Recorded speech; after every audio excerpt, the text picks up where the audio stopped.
আজকের গল্প ভূতের ফুড ডেলিভারি। রাত 12টা। রুমি ক্ষুধার্ত, রুমি বিরক্ত গলায়, এই রাতে কি আবার খিদে পায় রে? ফ্রিজেও কিছু নাই। রুমি ফোনে অর্ডার দেয়। রুমি খুশি হয়ে, দারুণ, 5 মিনিটেই খাবার আসবে। I love you foodie app. Door bell বাজে। রুমি চোখ টিপে দরজা দিয়ে দেখে, এত কুয়াশা, ডেলিভারি বয়টা ভাসতেছে নাকি?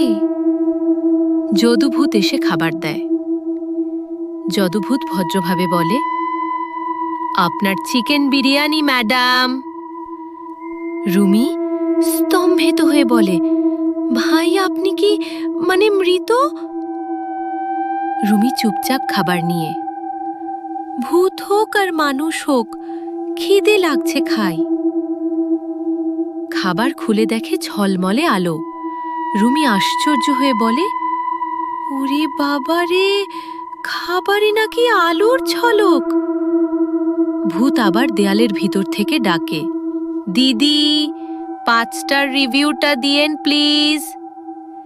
রুমি মুচকি হেসে বলে, food good but deliver man was super. এরকম মজার গল্প পেতে সাবস্ক্রাইব।